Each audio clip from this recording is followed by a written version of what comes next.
Welcome to the Mortal Realms, an Age of Sigmar story phase. Grab your hammer so we can clear a path through the chaos and forge our own narratives in the Age of Sigmar. In this episode, we cover the lore of the Beasts of Chaos Battletome.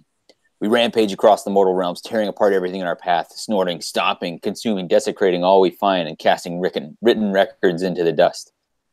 Then maybe we'll find something to talk about with what's up with them beasts. Your allies through the gore gates this episode are... I'm Davy, and listener, I'd like you to know that one day, if you try hard enough, you may become strong enough to fight the Gore Father himself. Well, I'm Paul. And did you hear about the new God of Death from the Realm of Life? They call him Morgur. And I'm Aaron, and it occurs to me that the movie Beauty and the Beast would be a completely different story if it was set in the Mortal Realms. Ooh, love Yeah, it. real. Think about it. That'd be messed up. I wouldn't watch that. Would be messed up. How are you guys doing? How's everybody doing? I'm a little Really scarred good. by that Beauty and the Beast and the Mortal Realms thing. That's Sure, a little weird. It wouldn't be for kids. It's not a tale as old as time. I tell you what. Well, I mean, maybe it is. What's Good. new? How are you, man? I'm hanging out. I'm hanging in there and hanging out. I guess we're doing a lot of hanging. All that. Yeah. We're back to the videos for the time being, anyways. I meant to say actually, after Davey, you read that Eric who needs him? Eric who? Yeah. Not able to be with us tonight, but it doesn't matter. I don't. He doesn't know the first thing about beasts. Sure.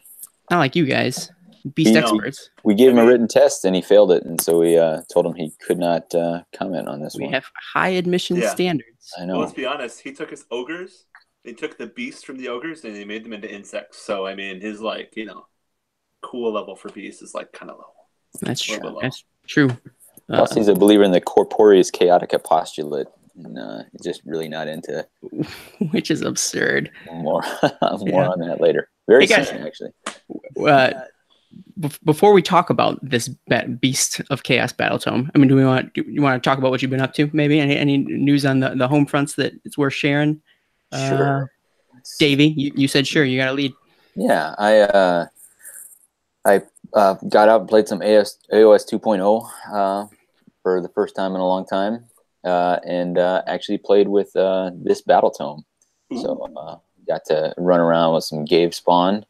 That was pretty fun, actually. A lot of different rules interacting in a fun way that felt very thematic and story driven. So maybe a little more on that later. I've got a Box O Night Vault here to be opened right after this podcast, so I can finally look at that stuff.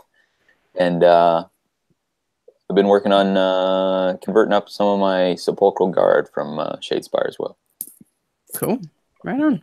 Nice. Just in time to have him replaced by a bunch of spooky ghosts. Oh well, yeah. You got to be the hobby hipster, and so when everyone's playing the cool ghosts, then you bust out the skeletons. Sure. But can they resurrect their ghosts? I don't think so. Yeah, get off me, Paul. What you been doing?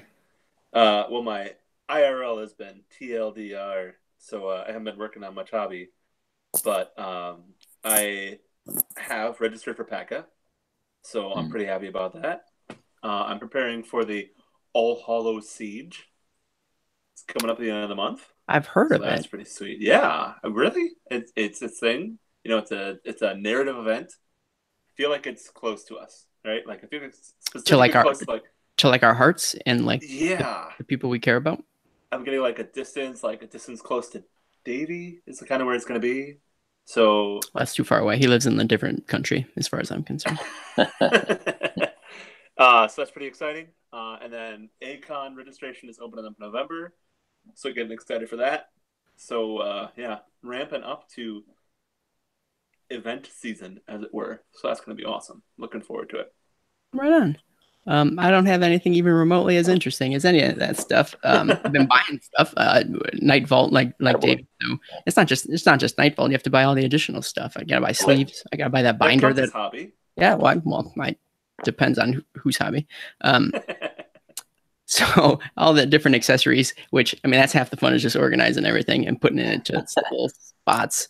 Yeah, for some people it's half the fun. For you, it's probably 90. 9/10 of the fun. Yeah, I only play the game to justify organizing it, and then like taking it out and then reorganizing it.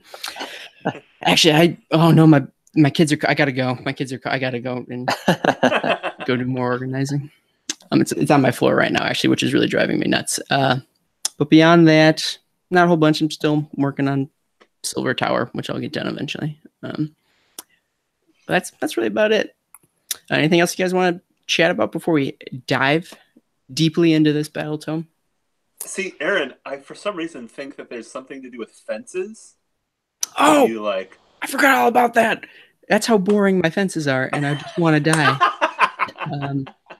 I've been filing those walls and fences for probably 4 years now, just here and there, and I'm finally down to my last, like, it's not a picket fence or whatever the word is for it, like the cross. Those things are nuts, but I've got one left, and I'll never have to look at a fence again. I mean, if I come over to your house and you have a fence, I'm going to have to close my eyes because I'm not going to look at them. I guess these are not getting painted. They're just getting scraped. Oh, no. The thing is, they go with my chapel and my tower, and oh, shucks, Eric already started painting those for me. So to keep with the motif, I think he's probably going to have to paint those too. Oh, yeah, sure. Is it a ghost fence at this point? Has it died, or is it just kind of like a normal fence? What would a ghost fence like? That wouldn't serve a purpose. If it was a ghost, you just walk through it. That's fair. Sure, right? I mean, that's not a fence. Like, you get scared while you're doing it. It wouldn't keep your dog in. Like, I don't have a dog, though I do have a fence. All right, guys, let's talk about the beasts. Go for it. Both within and without. So wow, that's deep. Think about it. In the story phase, we delve into the stories, characters, creatures, and environments. That's a lot of things of the 9 realms. And I think we used to say 8 realms, but it's 9. Let's start at the beginning. The beginning when this all happened. The origin of this particular race. I think the people at home want to know from whence does the Beasts of Chaos, from where do they come from? How do they come into being? However, joke's on you guys. Nobody knows. Yeah, I mean, they could not find those extensively well-filed and researched Beastmen archives. So. Sure. There's not a lot of fossil record. Yeah, no genealogy for these Beastmen. I mean, what savages, right? You don't even know who your sire is. This is crazy. That's a fun way to put it. I'm going to tell my parents that. No, but I guess we're not really kidding. Like, that's what we find out in this book, is that there is no right answer. Like, they're sort of prehistoric, these Beastmen. Yeah. Well, as we were saying, go ahead. With the Beauty and the Beast, like, tale as old as time. I'm going to tie it in here, right? Like, literally is the tale as old as time. They are the first thing that we know of that's like, it's this like primeval, primordial evil, almost. It's what they're portrayed as, is nobody knows where they came from because they've just been here for so long. Yeah, well, and it's kind of where, and this would be jumping just ahead a little bit, but I feel like the first thing we know about the Age of Myth, or like the first like actions that people took, was like Sigmar rolling up and needing to cleanse a lot of the realms of beasts, and that's these beasts. Well, they're not, the Beastmen as we know them. They aren't exactly, maybe they're not the same thing, but generally, like, it's this type of beast is something that sort of already always existed in the mortal realms. So just because we don't know for sure does not mean that there aren't speculations, or people that, the residents of the mortal realms don't have some ideas as to where they could have came from. And a little of them are a little more realistic or plausible than others. Paul, which one grabbed your eye? Which one do you think you subscribe to? I think the alpha progenitor theory is a pretty cool one. Basically talks about the fact that the theory is there was one primordial, primeval, proto-beastman. And an beastman, if you will. Exactly. And, did you stutter? I don't. And it is from that one ancestor the entire race, or Great Frey, is descended. I particularly like the way they kind of wrote about this. So they didn't present it as this is what it is, as they've done in previous battle tomes. Like, this is the story of this person. It was, these are the reigning theories in the halls of the learned men in the mortal realms, which I thought was a pretty cool idea. So yeah, the Alpha Progenitor is the one who started everything, and everything is descended from him. It talks a little bit about the spirit that came from the world that was and somehow managed to coalesce and become this thing that is greater than itself. So that's a pretty sweet little theory as to how the Beasts of Chaos have come. Right on. Davey, tell me where you think they came from, with equal or even more thought put into it, as Paul's answer was right there. There's another theory that the book presents as Fable of the Warping Wilds, and this is that what I like about this one is it kind of gives some reminders. I mean, it's some stuff we may have seen before, but it's talking about humanity existing in the mortal realms before Sigmar awakened. So we know, Sigmar grabbed onto this glowing, representation and ended up in the mortal realms, but he didn't wake up right away. And so before he was even awake, and humans are looking for things to worship or whatever, they get drawn to these chaotic nodes in the wild, corrupting wilderness, and basically devolve into beastmen, more and more savage. And then from those first generations, it goes on to diversify, basically. And then eventually getting kicked out of Azir. But that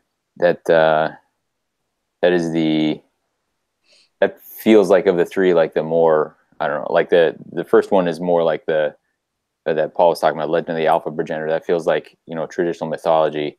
Fable of the Warping Wilds feels more like well, here's how, like, thinking about it, quote unquote, scientifically, magic wise involved, how it might have come about. And there's one real friendly theory about why would it happen. You want to take that one? So whereas I would like to think that maybe you guys put some stock in some of your theories that you placed there, this theory, this theory, I do not believe, and I don't want anyone to hold this against me whatsoever. But there are some close-minded people, let's say, that believe the Beastmen sort of stem, or maybe are the cause of, the fact that so many different races are living together in harmony, quote unquote. That the fact that people aren't sticking to their own kind. Man, I just have a hard time even saying it. Aren't associating with their own kind, fraternizing with their own kind. Because of that, it's sort of warping the world around us, and it is bringing these beastmen into fruition. The fact that generally like begets like is a sort of natural order to the world, and this is the beastmen are indicative of a twisting of that.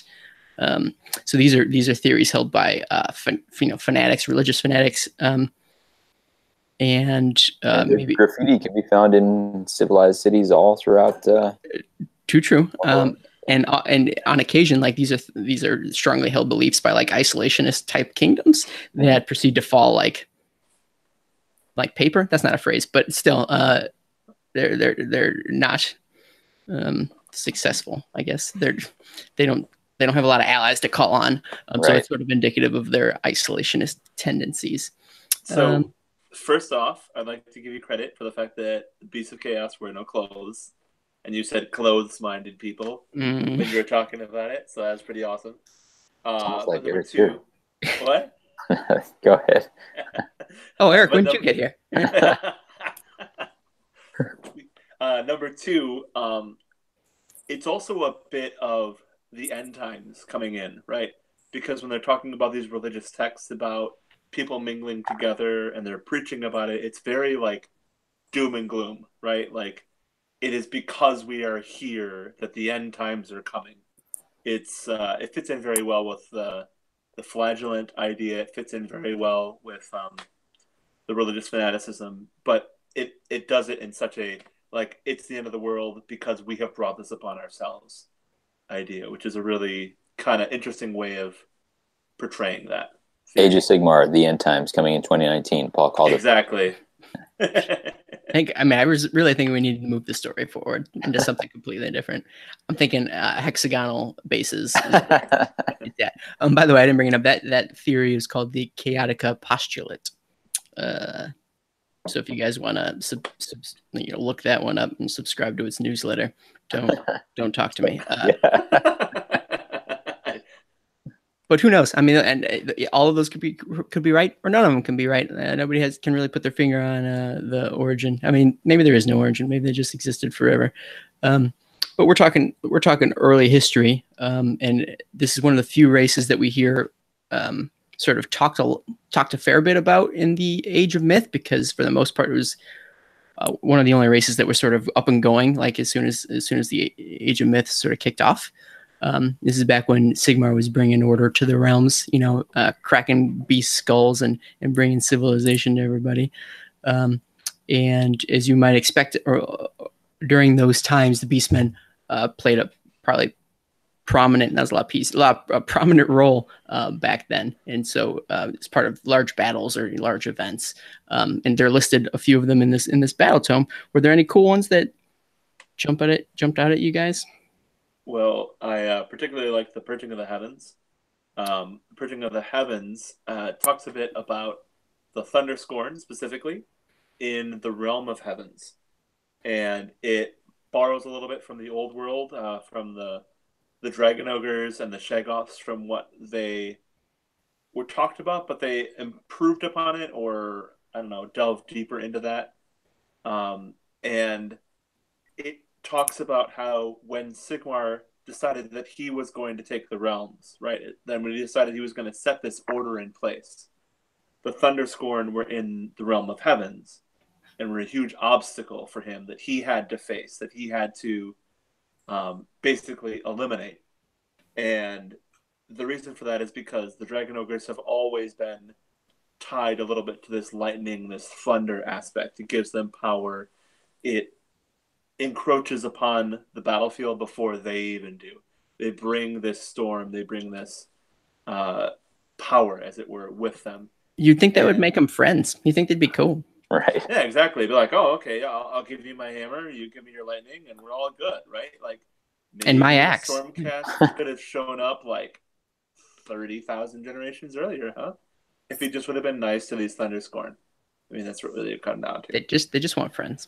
It's exactly tough. It's tough to be nice to them, because they did make a deal to pledge them their own souls forever to chaos in exchange for functional immortality. So I don't know. I mean, I'd be friends with that guy. Like, that's cool. Like he's got some sweet stories. He's there though, so fair. Yeah, it talks a little bit also as well about Krakenak, I believe, is the name of the original primogenitor of the Dragon Ogres. Krakenrock the Black.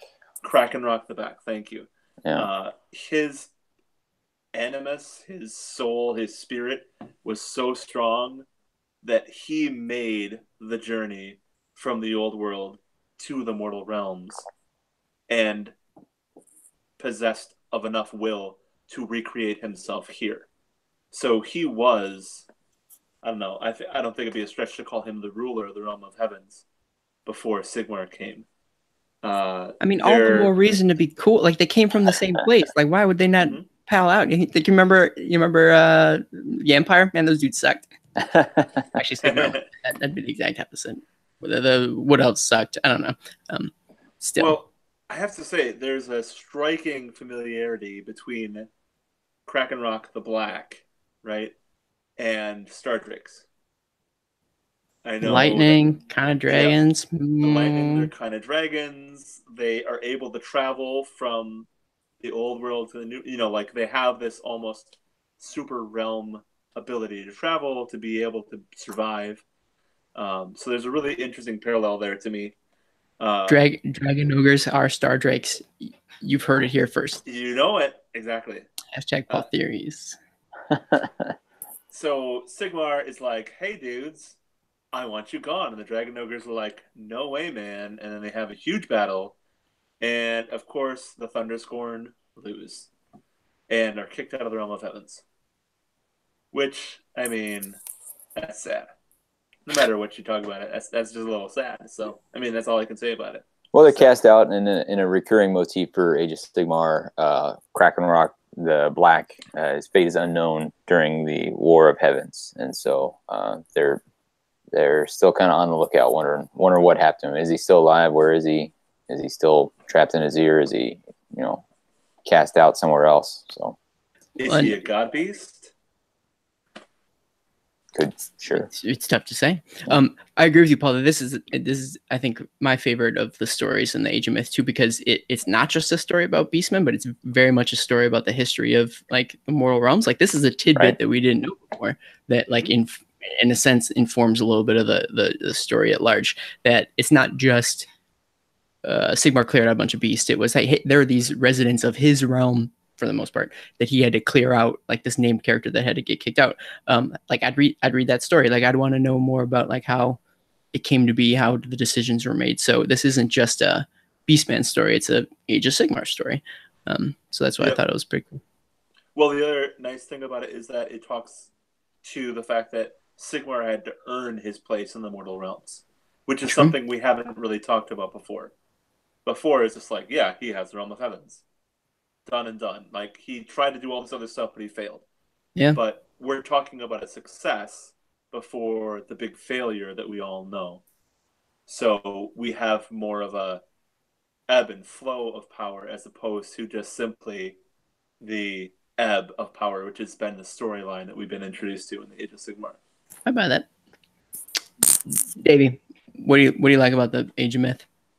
I referenced it in the opening, but first son of the Gorefather. And this we don't hear too much about Gorka Morka, and it's not like we hear a ton of more here, but Gorka Morka gets sent to clear out Gur, and there he finds a colossal beast lord that calls itself the first son of the Gorefather, and they get in a huge, big, long fight.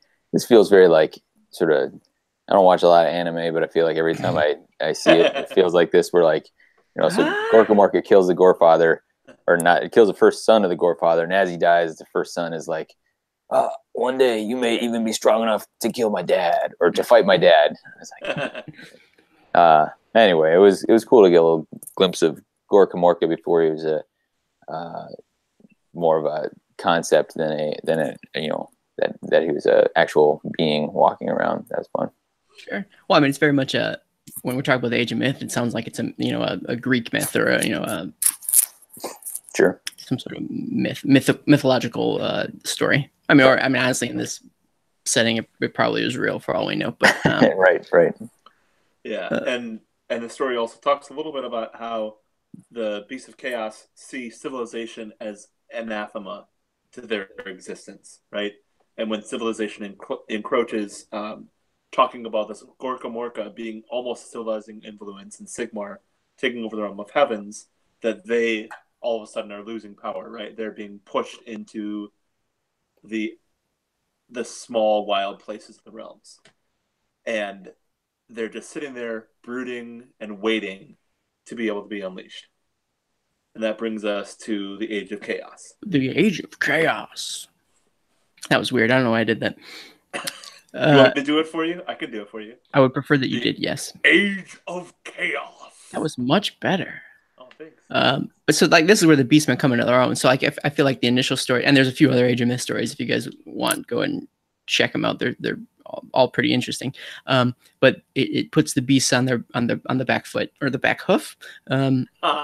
Because I mean, as I guess you had to, right? So Age of Myth is very much order sort of sweeping across the land and sort of making bringing civilization and bringing the races and peoples that we know into the mortal realms. But with the Age of Chaos, it allows the Beastmen and all the other Chaos factions to sort of fight back, and we know how that went. And there's a wide range of stories on how they did that. Paul, what was one that grabbed you? I think really what's interesting, it wasn't necessarily a story, but it was a theme that was running through. Sure. Is that the Beasts of Chaos are obviously a force of chaos, right? And chaos is unleashed, and they're trying to take over the mortal realms.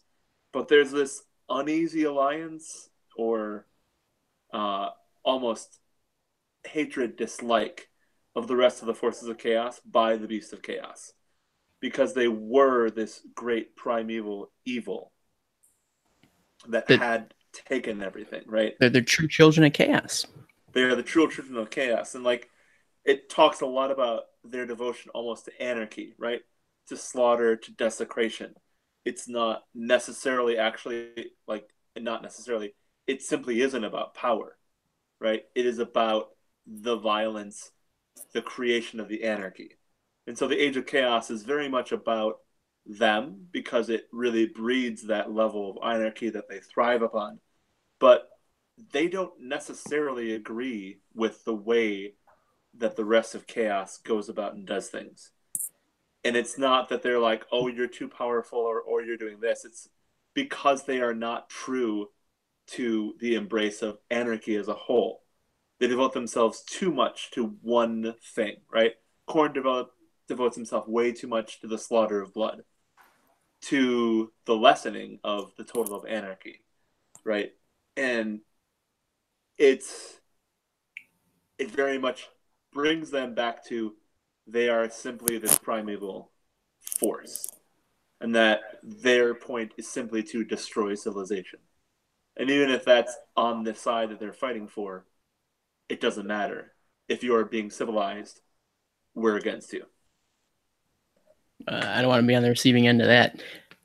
Davey, I already know what story you're going to pick, but tell me which one grabbed you. All right. So, I'll hold you to this. I thought the Wandering War was cool. You bastard. Okay, fine.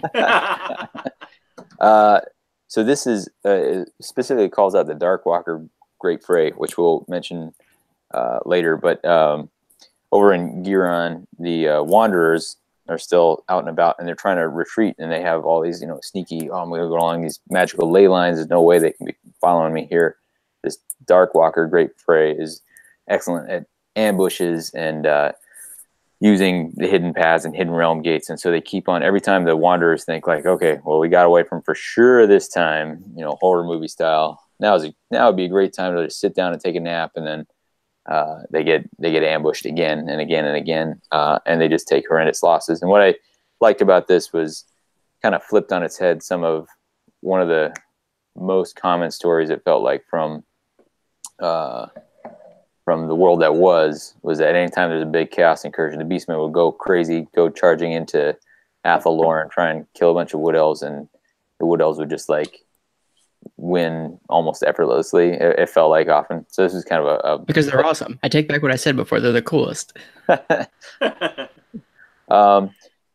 just liked it really kind of played up like how horrifying it would be to, these aren't like the biggest, baddest, bloodthirsters fighting. This is just, it's awful, because every time you think you've escaped, you're caught again, and keep getting ambushed again and again. There's nowhere feels safe. And so it plays up that aspect of the Beasts of Chaos.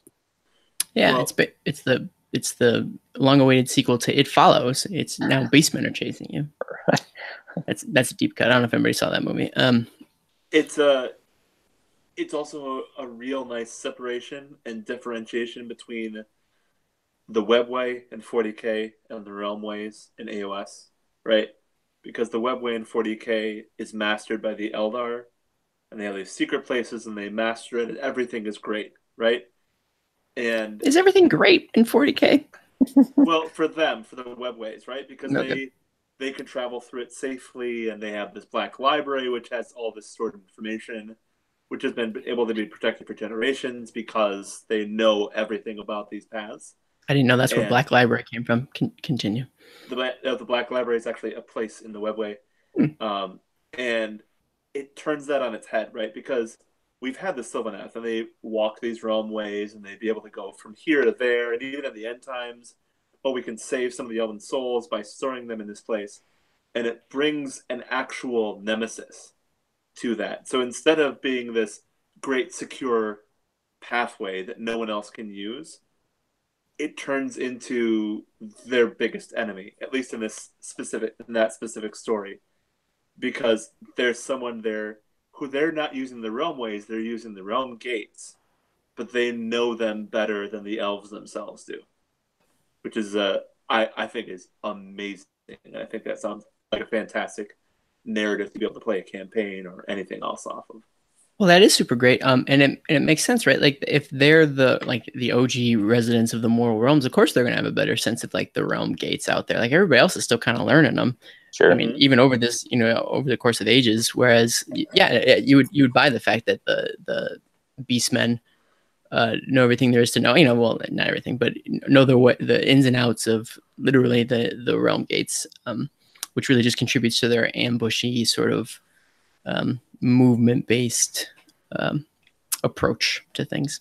I wasn't going to bring one up, but since I already brought it up, and I brought up the one that I thought Davy was going to like, how did you not pick the one where, well, maybe it's because you don't like seeing Caradron die, but this is in the Age of Chaos. This is right when the KO dwarves or Duarden were taken to their ships and taken to the sky, and so everybody's trying to sort of escape and get beyond the reach of the beastmen.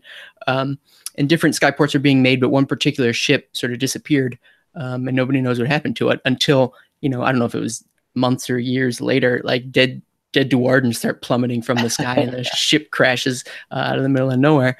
And the thought is that there are, what would the word be, like beastmen living in the solid clouds in the realm of metal. Clouds. Yeah, exactly. Just butchering Duarden up there.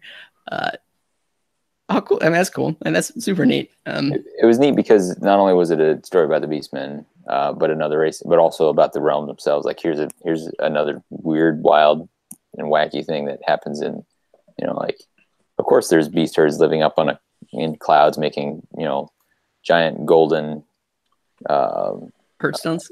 Yeah. Ether gold pillars. Yeah. I didn't pick it because I'd rather see elves die. That's fair enough. Warms my heart. Which was I was gung ho about my what else? But let's be honest, that ties in really well with the narrative of the KO book that we read, right? Where we have the Duarden, then we have the Chimeras that were attacking in packs, and they were defending the Ether Gold Vein in that book. So this ties in very well with the narrative that was in that Black Library novel, to allow them to live in the realm of metal and to have this battle. So I thought that was actually a really cool tie-in of Black Library to a Battletome. Definitely both in the sky.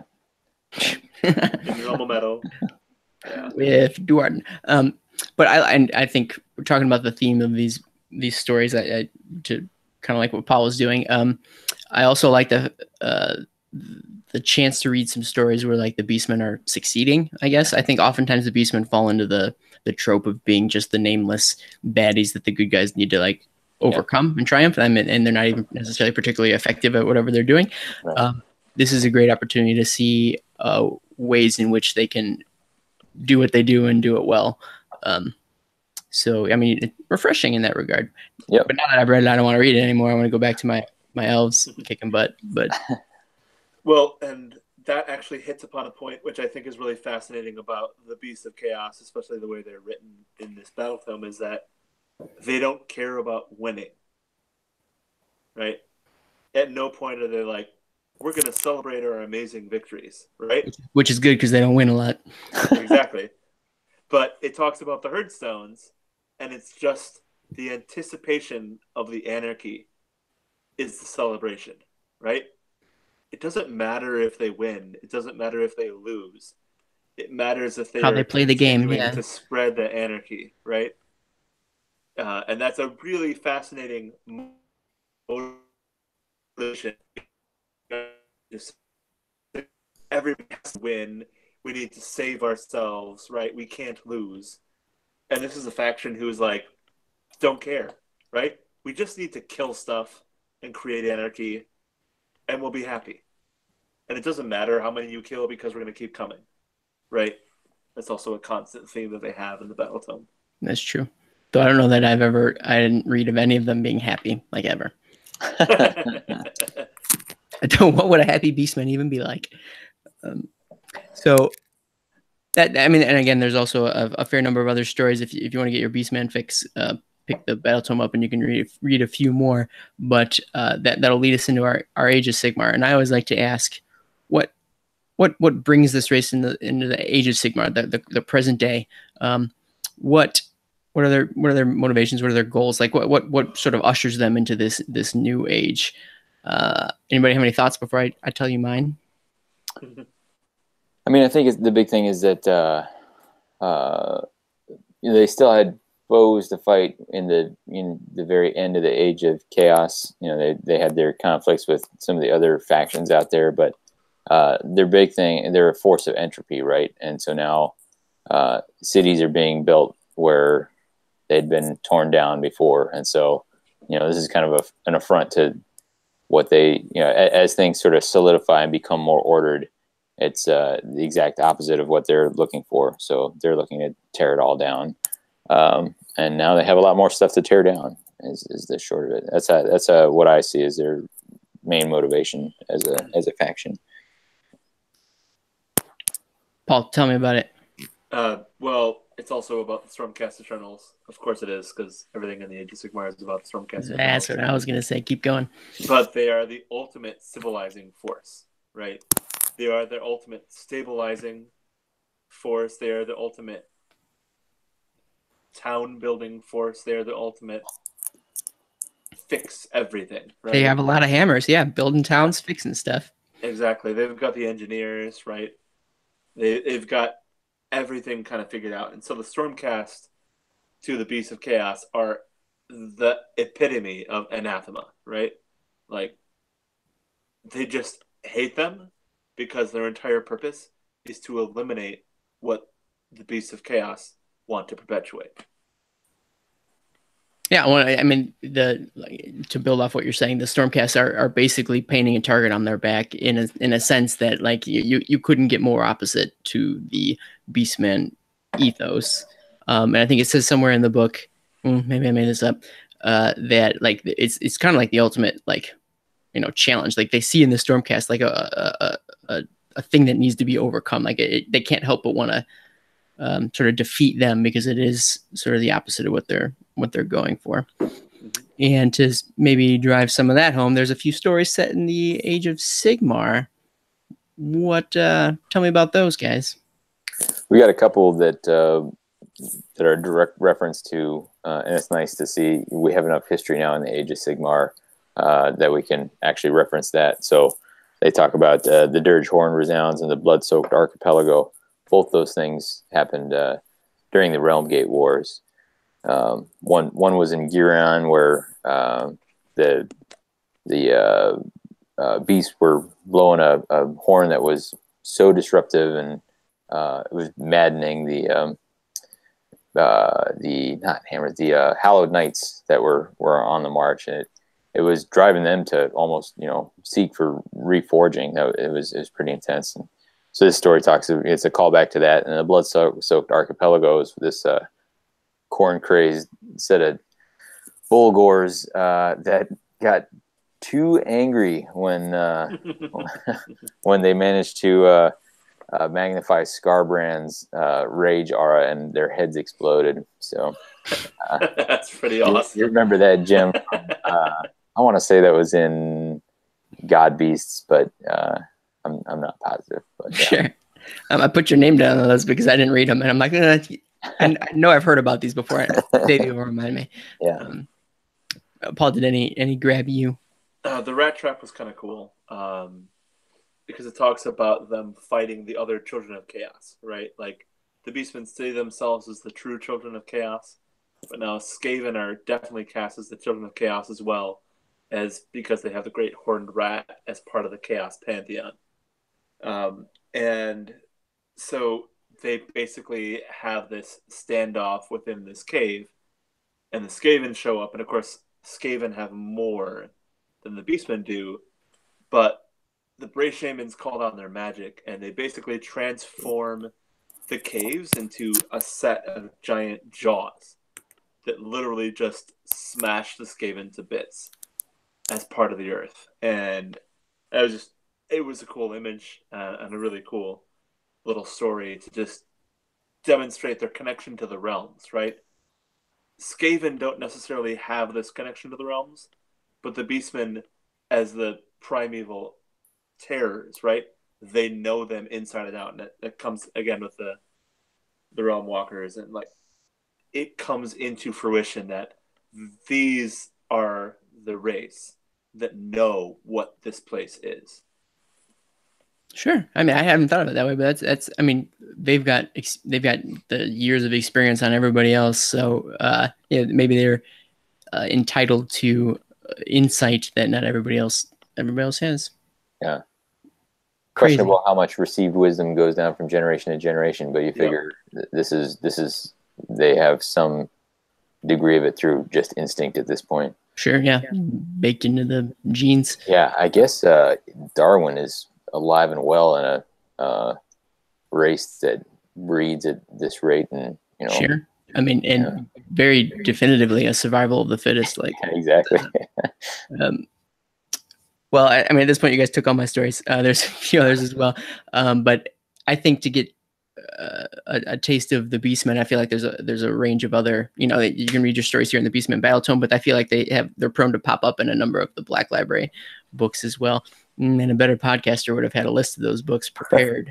Well, I can say we saw him pretty early on in the Realm Gate Wars, and I remember distinctly in book 3, Hammers of Sigmar, where a couple Cygors pop up, and I was like, oh, sweet, because at that point you didn't know who was gonna, what you didn't even know what races were gonna, see, see long life here in the Age of Sigmar. And I remember thinking like, oh well, that's a good sign. I like those guys. That's cool. I think they were throwing like metal trees at somebody, but yeah. Go ahead. In the Getting Started Black Library novel of short stories, Josh Reynolds has his story set, and we have one of the nemesis is this Twistbray, right? This Tzeentchian warherd. Yeah. And that's another strong point about this Battletome is that the Tzeentchian Beastmen are very much present and accounted for. We've been talking a lot about anarchy. We've talked a lot about despoiling this primeval force, but what we haven't touched about is that they do devote themselves to the Dark God, right? They devote themselves to Tzeentch, they devote themselves to Nurgle, they devote themselves to Slaanesh, but it is almost this capitulation in the eyes of the rest of the Beastmen that how dare you concentrate on one form of despoiling at the expense of anarchy in and of itself. Sure. And let's when we talk about like the organization of the Beastmen, we can touch more on their affiliations with the different chaos gods. I'm sorry it took me so long to get that out. Mainly because because then we can talk about how they interact with the group as a whole, but I want to talk about the great phrase in the first place. So before we move on, is there anything else that people want to talk about when it comes to the Age of Sigmar and sort of events or timelines or stories about them before we? No, I think we're good. They're all over the place. So yeah, you'll find them every which way. So okay, so now we can sort of dive into who the race is and what they do and so on and so forth. Even though the history sort of informs that in a sense. I think we've touched quite a bit on actually what makes them who we are and what makes them who they are and what their motivations are. The despoiling, the inherent chaos of things.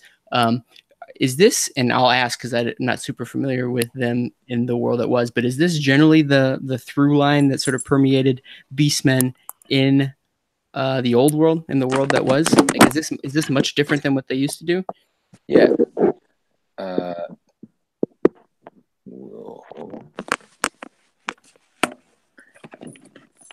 Did you drop it? Yeah. My cat jumped into my lap and pulled the phone out of its holder. He said, "Hey, man, you're talking about Beastmen? Let me get in on that." Exactly. So I think. Why is there no catmen?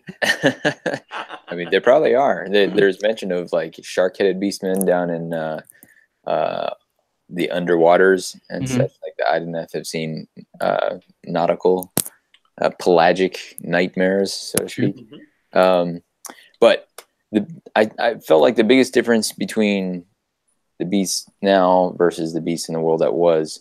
In the world that was, at least in some of the later iterations of the background, the Chaos Gods are like, you know what? These guys are gonna, they're sure they're the true children of Chaos. We don't really need to pay much attention to them. Like, obviously, whatever they're gonna do is gonna help us out. Like, that's fine. And so they're kind of like the forgotten children. And here it's almost flipped on its head, where the beasts are like, yeah, we are Chaos. Like, we're Chaos more than the Chaos Gods, who have devoted themselves to specific aspects. And anyone who is devoting themselves to a Chaos God is weak because they're asking for help. They're saying, oh, I'm not strong enough to do this on my own. Can I have a favor? So it's the Beastmen looking at the Chaos Gods as if they're, weak and, if not inconsequential, kind of like almost beside the point.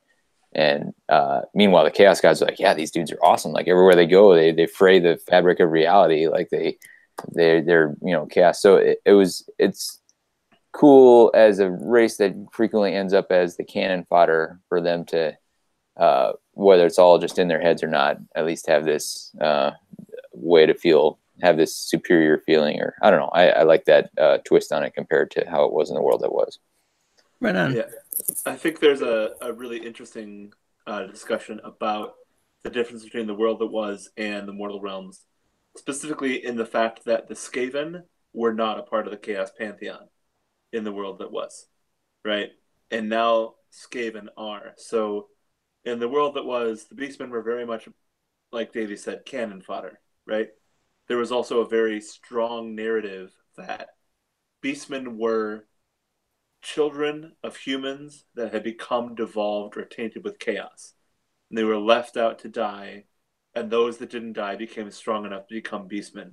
And they would gather into the woods and the dark places and become this force that would come back upon civilization because civilization had discarded them, right? It was very much this revenge for the failure to perpetuate them, to the failure to accept them. In the mortal realms, they are their own true race, one way or another, right? Like, they are able to perpetuate themselves. They don't need other races to have children that are tainted in order to make them into a force. And that, to me, is a completely different narrative than what it was in the world that was. In the world that was, it was very much about, like, the old folktales of something being tainted by evil or something being tainted by a witch or a wizard. And in this one, it's about, they're not attacking civilization out of revenge. They're attacking civilization because it's not right, right? Their truth is anarchy. Their truth is destruction. Their truth is elimination of this sense of accomplishment, right? Almost as if they are trying to ruin civilization itself. But the ruining of civilization itself is a pure motive, as opposed to a tainted personal revenge.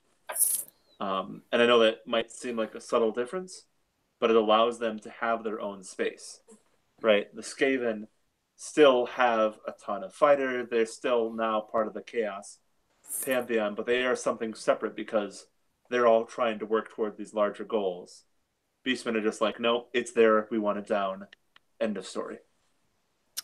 Paul, I'm a little concerned how easy it is for you to get into the mind of a Beastman. I'm a Luddite. What can I say? All the source of mental entropy. It sounds like you had a glint in your eye as you were saying all that. It was a little concerned. That makes sense to me now. I can sort of see that distinction. And maybe I asked because I'm curious how to utilize Beastmen in the fantasy RPG.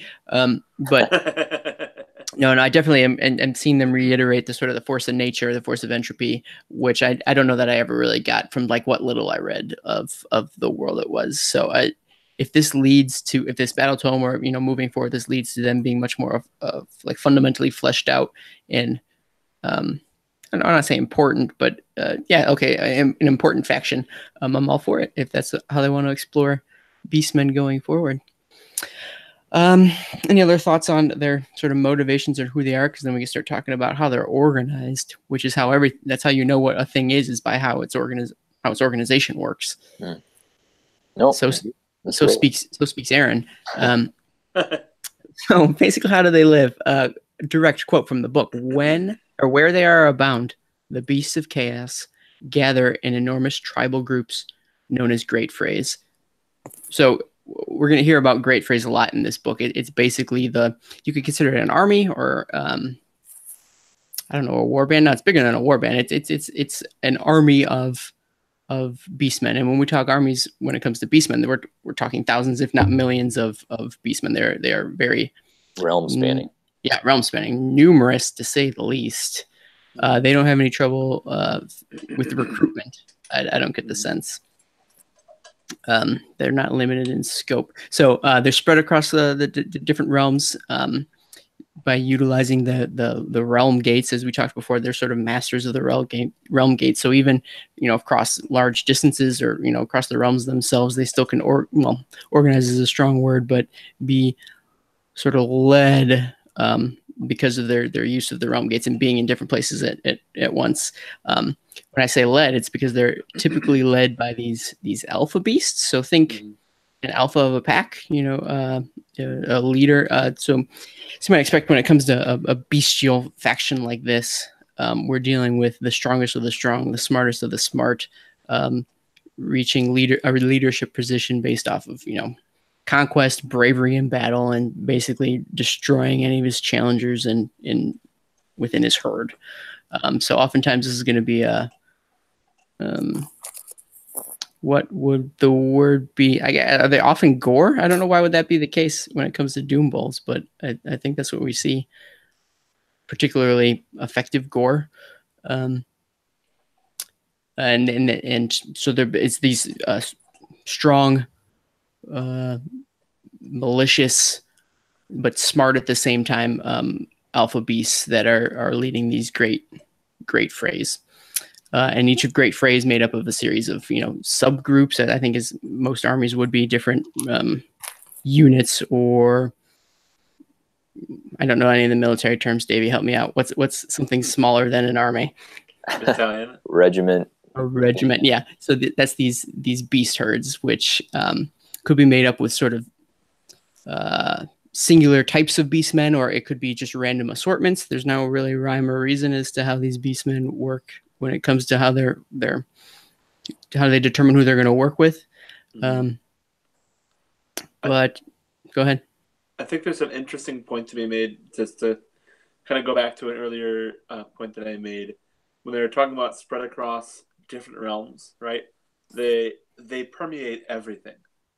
But as opposed to, say, the Stormcast, as opposed to the Free Peoples, where the realms themselves affect them, right? With the Stormcast, if they're in the realm of life, they might have life growing upon their armor, right? With the Free Peoples, if they're in the realm of life, they might have wooden armor instead of metal armor, right? Same thing with the Grots, same thing with all these different races. Like that dude from 8 Lamentations, Rogan, yep, the exactly. Demigryph Knight. Yep. Yeah, keep going. In that short story where he's got the wooden armor, etc. And yeah, exactly. They talk about how the beasts of chaos, their fur becomes like grass, right? When they're in the realm of Gur.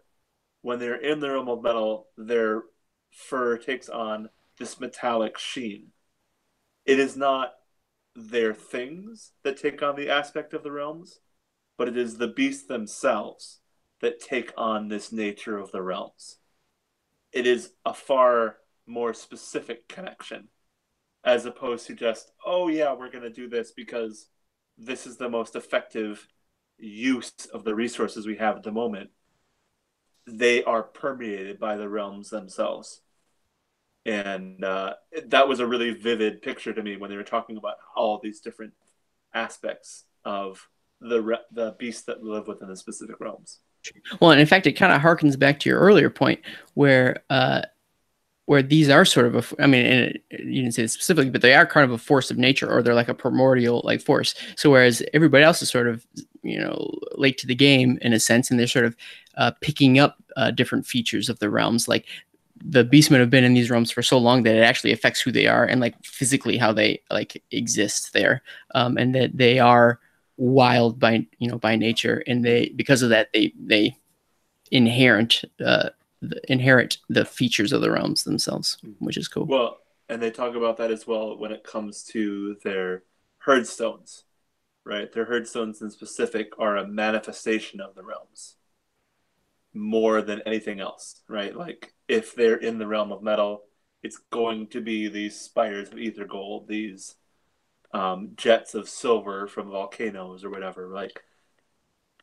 And it talks about in one of the theories, right, that the beastmen themselves are spawned by these herd stones. There is a connection to the magic that they have implanted or impregnated these herd stones with. There's a very specific connection. So as opposed to the thing that they're going to fight for being from somewhere else or being a sign of something, right? It's not the sign of Sigmar that they're fighting for. It's not the sign of the city state that they're fighting for. It is a totem that is planted within the realm's surface itself. That is where they go to ready themselves for battle. Cool. Well, Paul, I don't mean to scare you. In fact, don't look now. But I think there's a Beast of Chaos behind you. Oh, really? Maybe. It's a spooky chaos cat. All right. So I love it. When I was rambling before talking about different alpha beasts and beast herds, I mentioned beast herds. Sometimes they're just sort of random assortment of beastmen, but oftentimes they are made up of like a standard type of beastmen. They sort of conglomerate together, or like attracts like.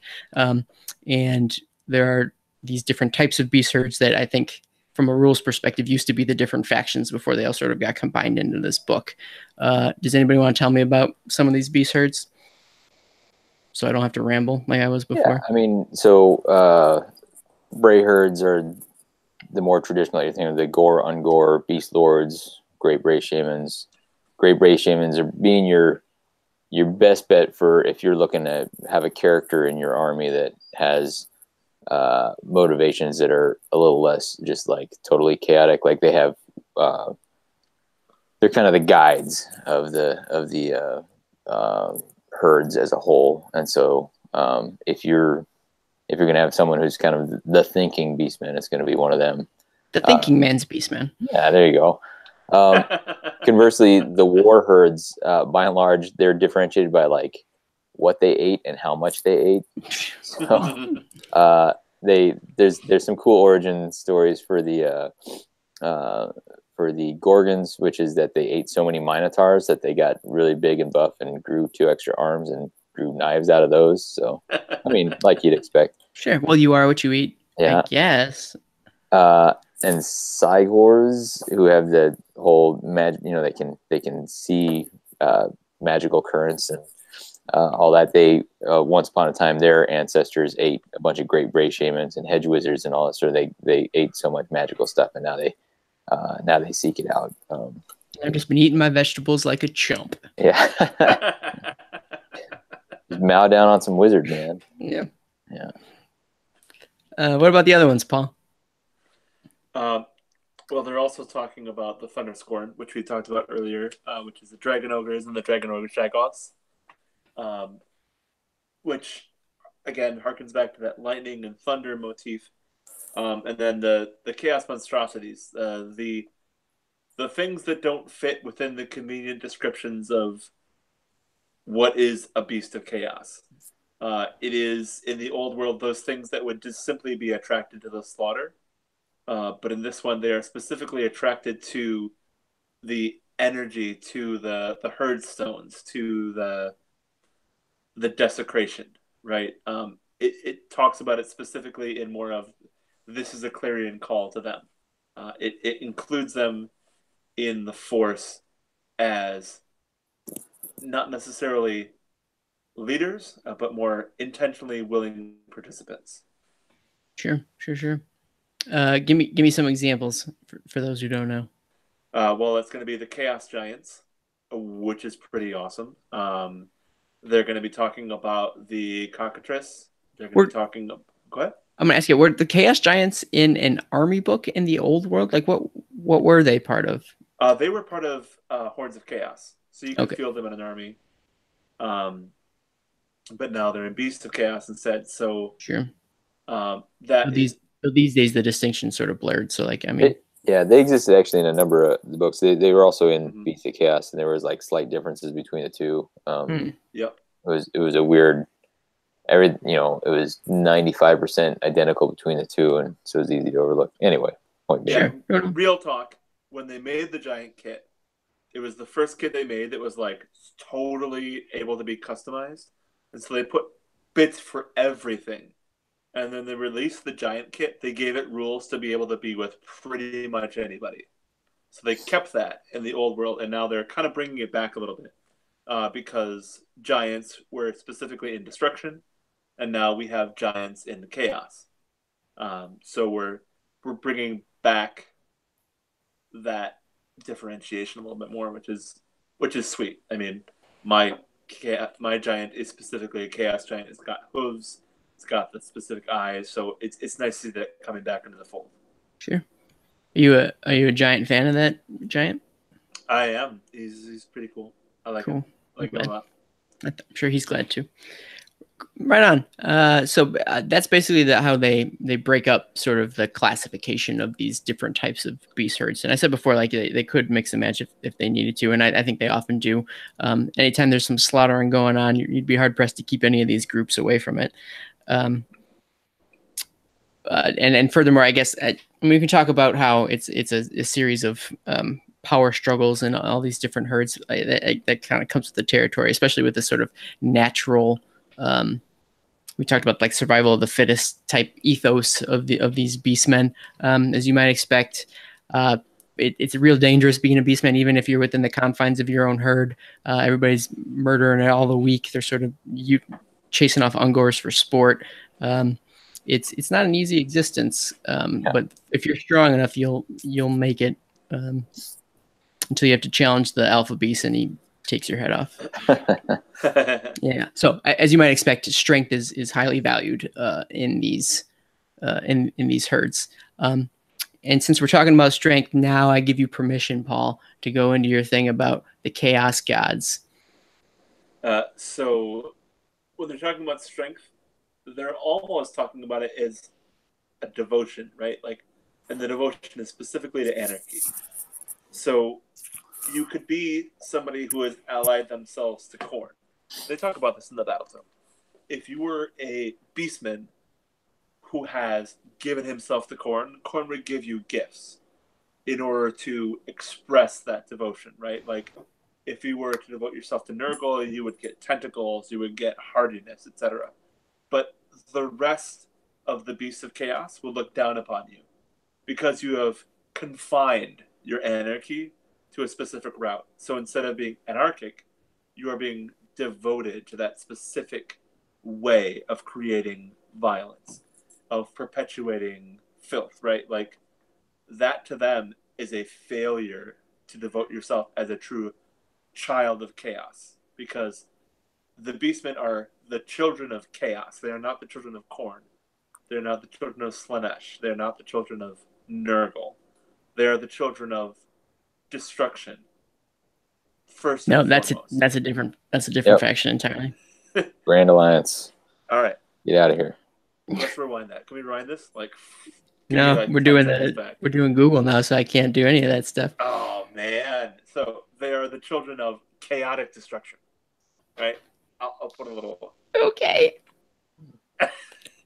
But it even talks about how to them, demons are just like puppets of their god, right? Like, they are worse than useless because they're just extensions of his will. Yeah. What? I said which fair, yeah. Sure. Yeah. Which I love the idea that like their whole goal is like to weaken the fabric of reality, which I mean is basically what a demon wants to do. And they're like, nah, you guys still still not into what your deal is. We're forces of nature, and you're all magical and gross. Yeah, exactly. Direct quote from the book, by the way. And they definitely view themselves as forces of nature. They also explore a little bit of this dichotomy of they are half man and half beast, right? That is inimical to their definition, to their existence, is that they cannot be one or the other. They have to be a combination of both.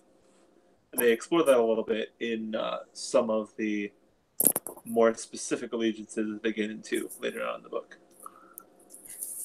Right on. But despite all that, or like their opinions on, the weakness of those beastmen that pledge themselves to the chaos gods, there's a whole subfaction, or whatever the term would be, of these beastmen inherently warped and twisted by Tzeentch, which are the Zangors, which we've talked about previously in a previous episode.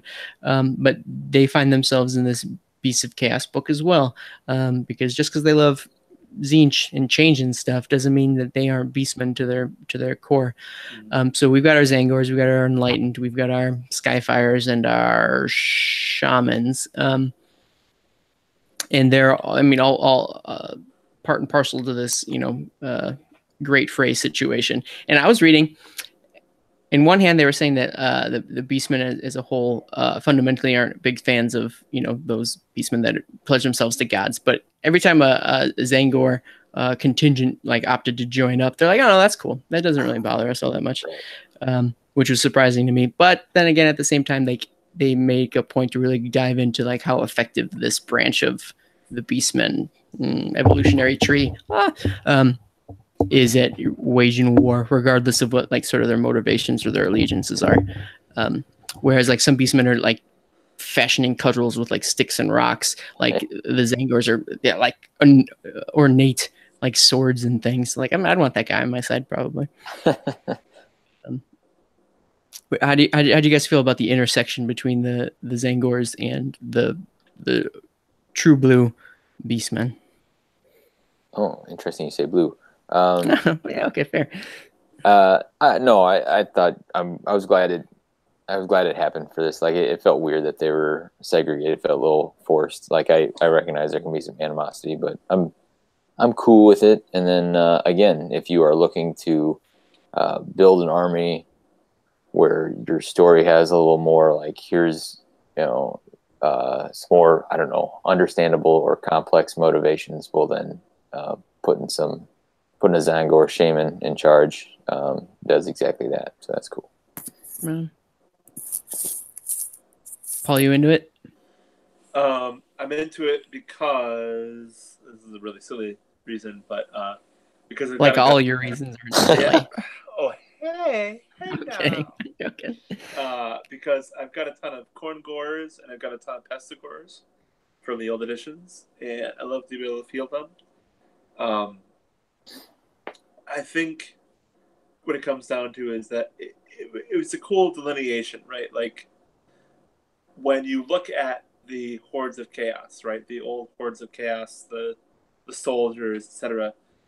There wasn't you're devoted to one god, therefore you're better, right? Or you're devoted to all gods, therefore you're worse. The only differentiation was in players' minds of, well, why wouldn't you devote yourself to this god? Because this rule is totally better than the other rule that you have, right? We have this differentiation where it is chaos itself that they are worshiping. It is the anarchy again. I feel like I'm just repeating myself here, but it is cool to have a faction where it is about specifically destruction, chaos, anarchy, and the tearing down of civilization. And devoting yourself to either of these, the gods are specifically mentioned as being able to use whatever you do to their advantage, right?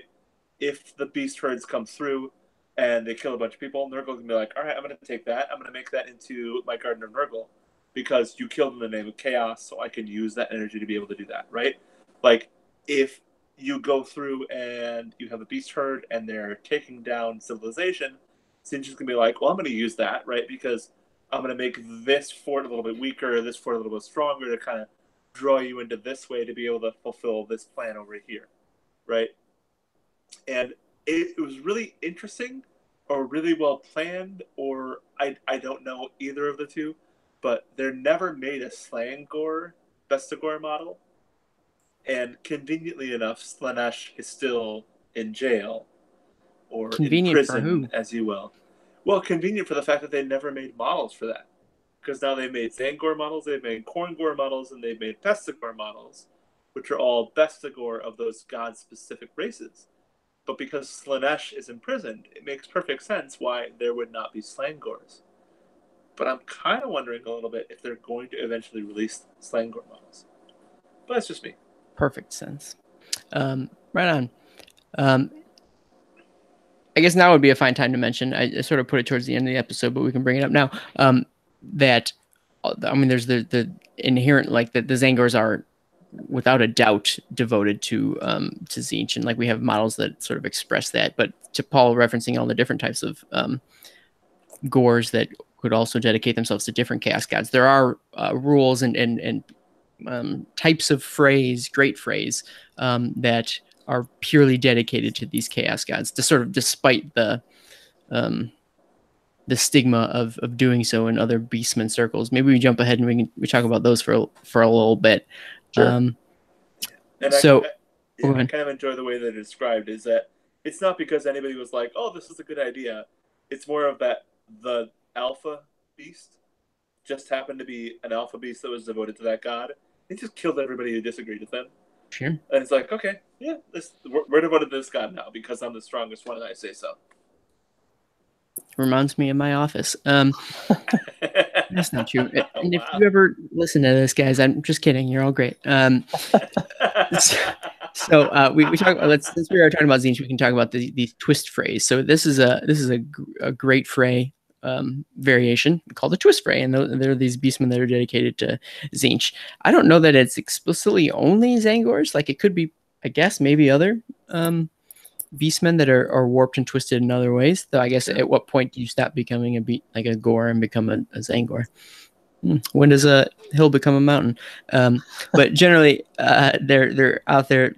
In addition to despoiling and anarchy and all the other buzzwords that Paul's been using, they're still also trying to sort of seek enlightenment, but then also defile other races enchantments and warp them into something that's more pleasing. Apparently, they're really harsh art critics. But they want to, please the ancient. Please these true children of chaos. So a fun little fact about them is like their herdstones, they're always changing and evolving. And because of that and like the magical energy that they're kicking off, man, what are they called? They have a special word for them too when it's a Zangor herdstone. But they sometimes even attract other races, sort of like mystifying them and tricking them into rolling up and then warping them into chaos, like different mad mages or wizards or stuff, lures them into the forest, and then it can warp them into something crazy and more Tzeentchian. So I feel like the herdstone's pretty indicative of the Zangor that worship it, always changing and steeped in magical energy. Pretty cool. Go ahead. These guys had, so each of these different phrase devoted to a chaos god. For one, so this is page 26, 27 in the book. They've got a really cool picture for each, where it's like here's a beastman head, like with the twist for that chaos god, and it's real fun to look at, and the names, and then each one has an example. Here's an example twist fray. Here's an example skull fray, etc.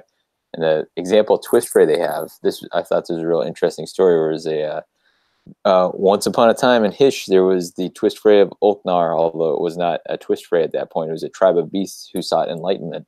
And they decided, you know what? We're half beast, half man. Let's focus on the man side. Sure. And so they were living peacefully with the surrounding tribes, and they were eschewing their most primal desires. And they're getting along. And it's like, whoa, I've never heard of this happening. And then Sigmar showed up, and everyone turned on him, and they got wiped out down to just one guy, Ulknar, titular fella, who then called on Tzeentch to curse his enemies out of revenge, and end up causing all this havoc. But I was like, oh, the whole seeking knowledge, enlightenment thing, that ties in nicely with it too. I don't know. It was a interesting for being a different story than you usually read about Beastmen. Yeah, no, absolutely. And it calls out the dichotomy between sort of beast and man, and I think Paul maybe referenced it earlier, but that is something that they like.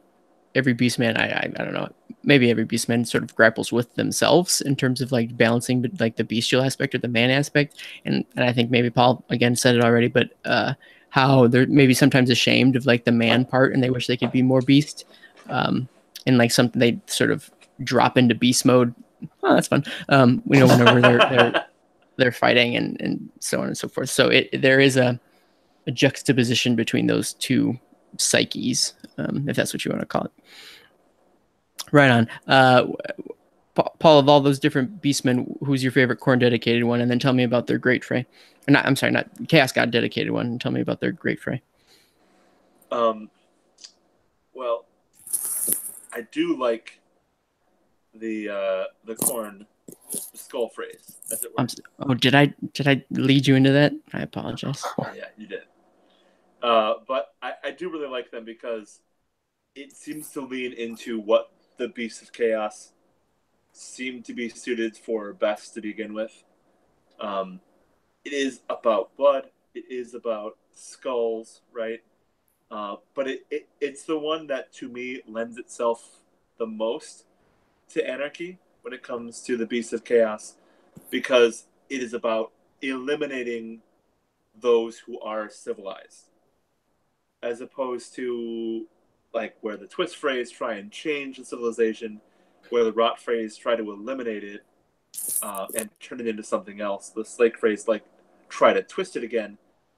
You can see the skull phrase as the ones that are most true to trying to perpetuate this anarchy by eliminating everything that is the opposite of them.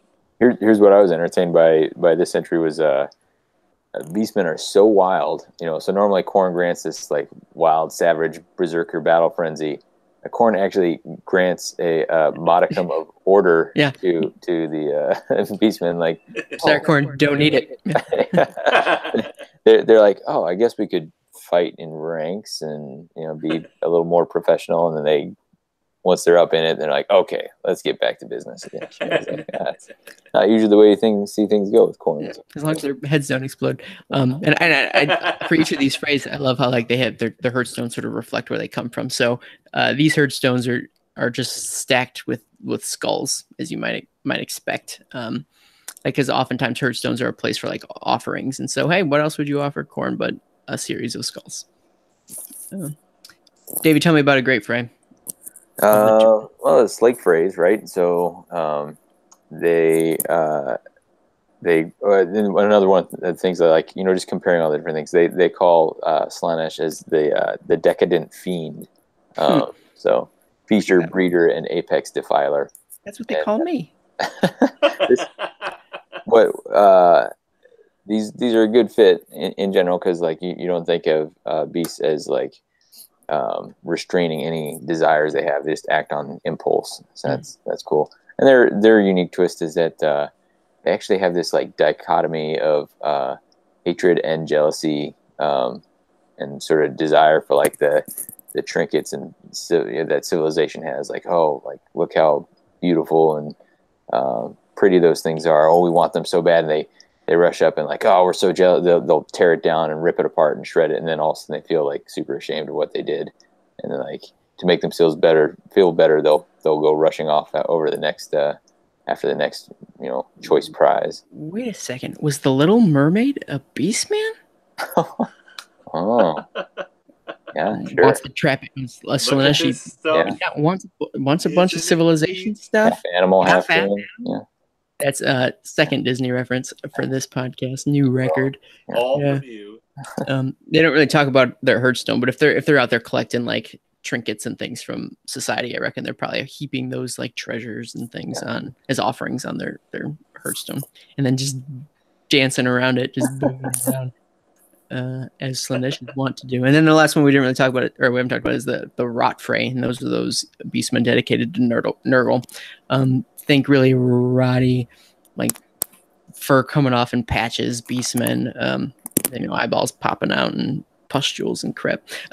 So they're basically looking to decompose civilization and sort of bring it back to the wilderness, like back into that cycle of life and death. They're just looking to desecrate and befoul things like their Hearthstone, which ends up being pretty nasty. They're out there spreading plagues like mad cow disease and what have you. Pretty par for the course. It's what you'd expect. Did we see? Was it Nurgle? Oh no, we already talked about it from like the Dirge Horn. Those are all probably they also type. Popped up also with the Hallowed Knights when they were bebopping in Shyish, trying to hang out with that. Who was it? Mortark. Who am I thinking of? Manfred. Remember it was the ruins. Oh yeah. Were they in Hellstone at that point, or was that a different place? Say it again. Were they in Hellstone, or is that a different place? Yep. So they were more traditional Nurgle followers, but they were definitely Nurgle beastmen all up and down that piece. I don't remember his name, but there's like a named like shaman type dude. Yeah, I remember that guy. Scary. Sloth skin? Sloth scale? Sloth skin, yeah. Gross. I would like to keep my skin where it is.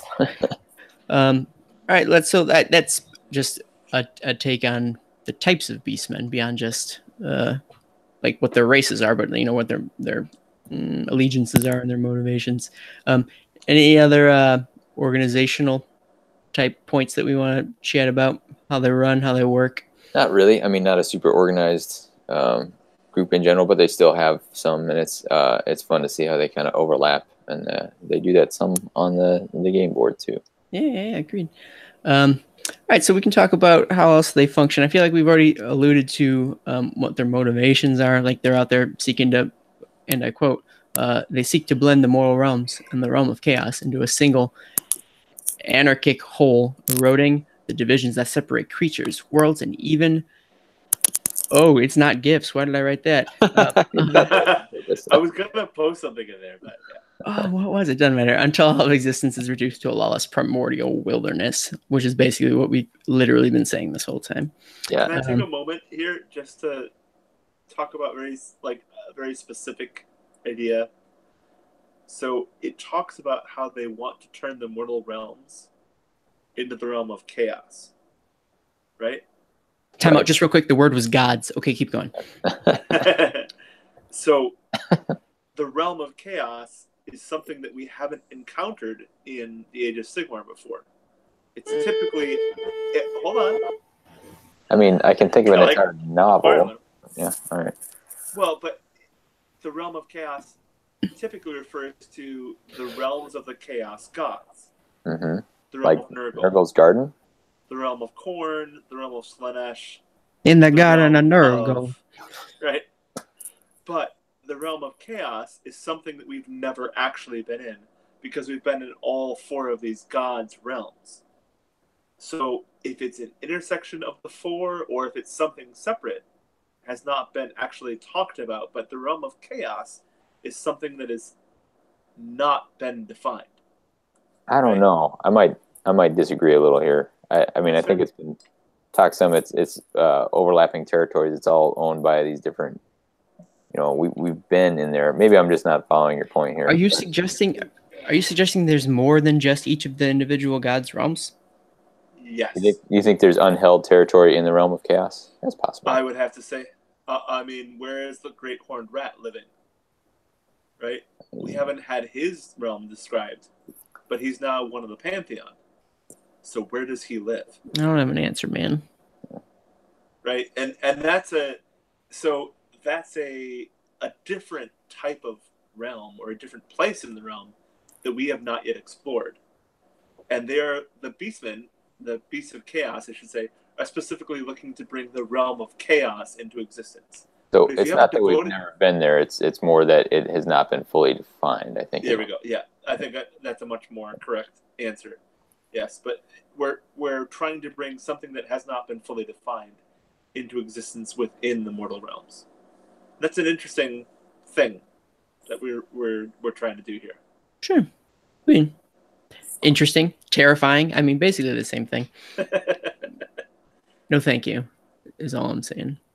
Yeah, where does the great? I mean, in my experience, he lives in the Jamba Juice, but like downtown.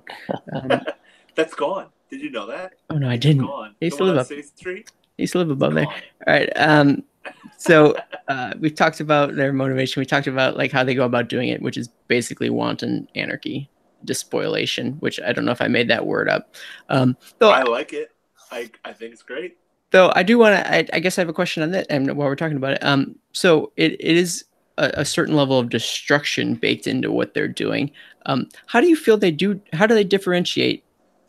And I guess we've talked about it a little bit from Paul, but how do they differentiate from like the destruction aspect? Like when Gorka Morka was fighting that gore dude, I'm like, well, you guys are pretty evenly matched in like your ideologies.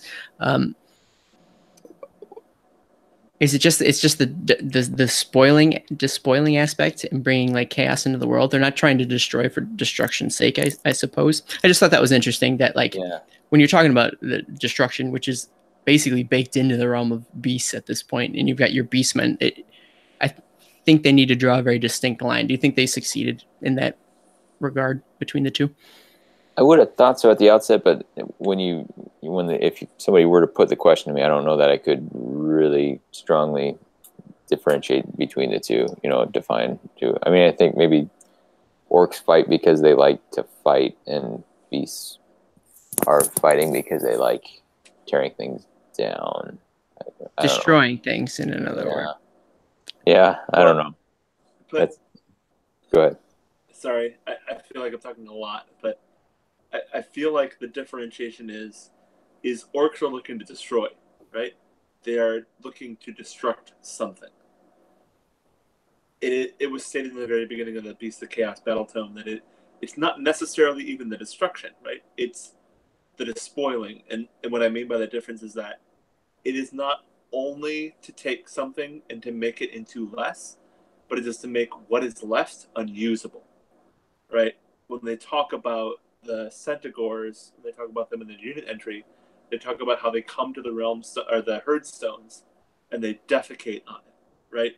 Like, it's to take something that has already been destroyed and to make it unusable to be used again to build civilization, as opposed to just simply looking for a fight and looking to win that fight.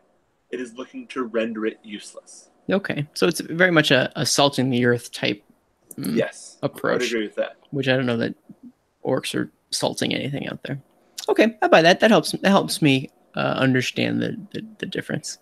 I feel like we've been in sort of vague, nebulous territory for a while. Let's hit some concrete stuff.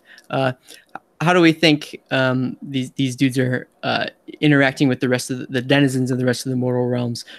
Who are their enemies? Who are their allies?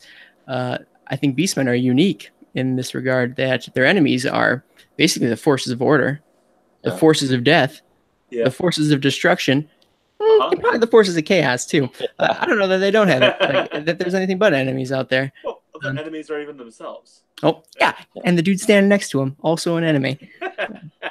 I mean, they specifically lay it out with. They talk about how they'll go after the more organized followers of chaos. Like, hey, not enough entropy here. I'm gonna kick over all the. What, you built a fort? Like, lame. Let's kick this over. So they raging around, and the rules kind of hold it up as well. This book, you're only allowed, the only allies that army from this battle tome can take are slaves to darkness. Like, they have a very limited ally list. So they can show up in other people's armies a fair amount, but they're not looking for help from anybody when they're running things. Too true. I mean, does Mother Nature ask for help? Exactly. Does the hunting beast help ask for help? Agreed. So I like to see that interaction in the world out there. All right. So we've talked a little bit of background. Let's get into the nitty gritty. Let's talk about some of the specifics out there. So there's unfortunately no new units, or, well, I wouldn't say new units. I guess units are used in different ways here, but no new models. So a lot of the stuff that we have are pulling from the old Beastman book, and then a few of the like chaos beasts that existed in other army books out there. Given that there's not a lot of new stuff, though, I guess the Zangars are new, but still not really new. We do have the Endless Spells and the Herdstone. Oh, true. We don't have actual fieldable models, as it were, besides the Herdstone. But yeah, we do have a few specific things. Yeah. So I guess I'll ask, but I think a lot of the 8th edition sort of informs what our opinions might be on this. But what are some of your guys' favorite units? Which ones stand out, whether because they've changed in some capacity or that they've been your favorites for a while? Davey, go.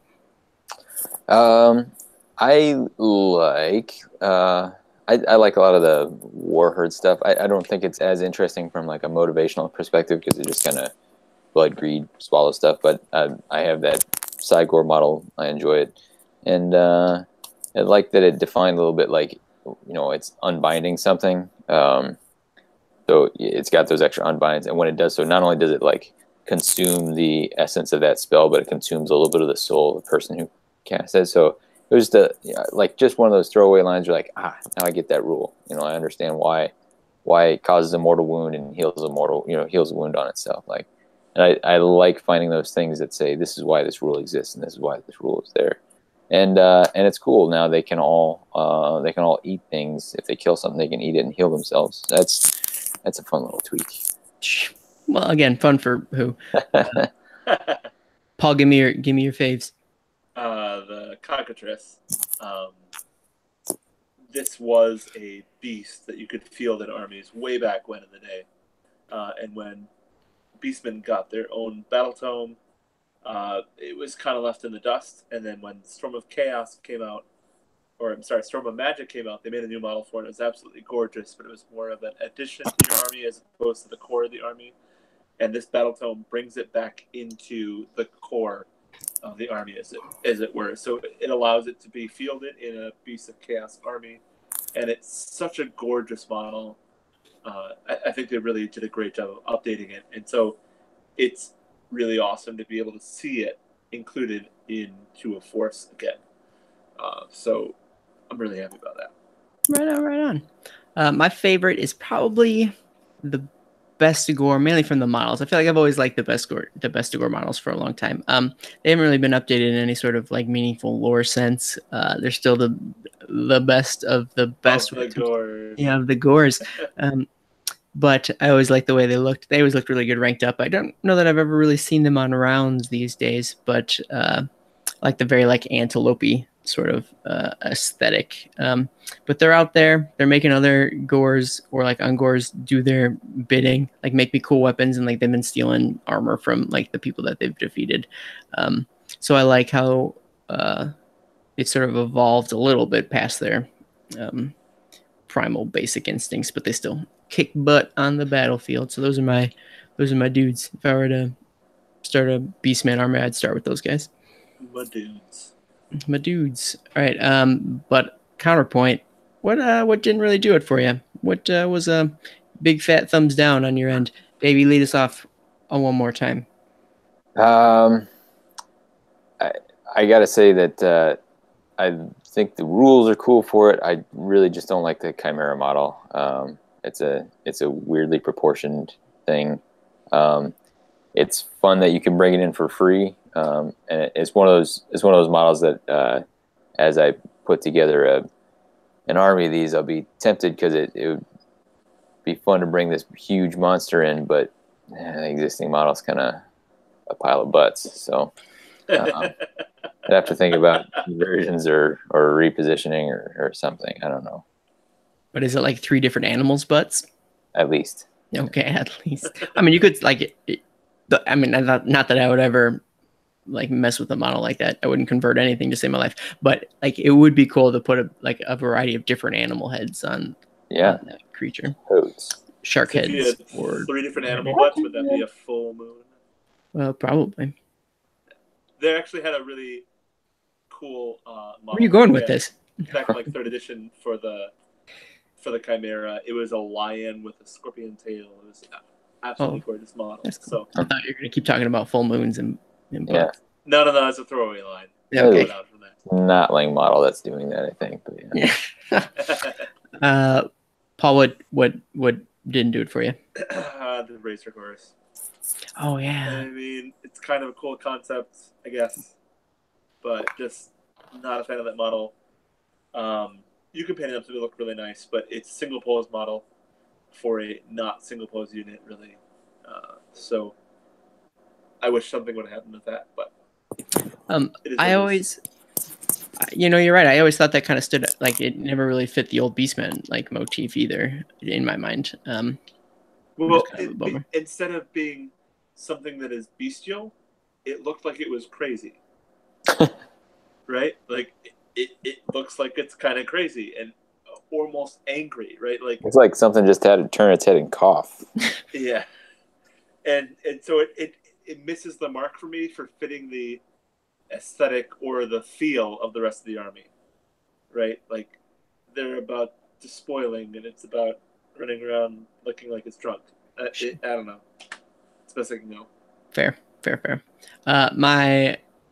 My bummer was, I mean, it's still the Centaurs, and we were kind of talking about this earlier, for two reasons. One, that the feet look dumb. Like if you're gonna be a centaur, you should be like a centaur. But I've got standards, everybody. But like I just never really liked the idea of the model, and I like the idea of having like a four-legged like gore. Like honestly, I like the top half of the Centaurs, but the bottom just doesn't do it for me. Second of all, and I didn't bring this up earlier, I don't like that it's drunk all the time. Like it's like a wild animal. Where is it even getting it? How does that make any sense? And I understand maybe it's a throwback from like the world that was, which I mean didn't make sense then either. But like it really sort of is it's off the mark in terms of like the background for these dudes. I don't really get it. It seems unnecessary. It seems like a way to tack on a rule or something. So no, thank you. But that's fine. Like to each their own. I feel like the Centaurs being drunk is a holdover from the Greek pantheon of Pan and the Centaurs. Like but then it would be drunk together. It'd be satyrs. It wouldn't be centaurs though. Like in like Bacchanalia's third Disney movie, right? Nice. There were centaurs in Fantasia when they had the whole celebrating with Pan and the Pegasus, etc. So sure, they should get a Pegasus too. Cool. There's a bunch of other units that we talked about. I think we covered some of the Zangor side of things. Your Gores, your best Gores, your Ungors, your Tuskor Chariots, which is also a runner for my not really great models. Yeah, and it was weird. Like whoever was writing the background for that entry just kind of went wild. It was like, like because he had to figure out how chariots were gonna fit into these things. Like Bestigor decides that he's actually gonna try something cool, and so he's got to go catch these pigs, and most of them die trying to catch these pigs, and then some of them don't, and then they get some Ungors to build it, and then they run those Ungors down. And you're like, what is happening? This is quite the saga going on in this chariot. Yeah. It sounds like Aaron rambling a little bit. No, and then like towards the end, it's like all the other Beastmen look at him and they don't think it's cool, but then they do think it's cool. Yeah, exactly. Crazy. So what did you guys think about having the Dragon Ogre Shaggoth become a wizard? Was that kind of its thing beforehand? Like, is that a...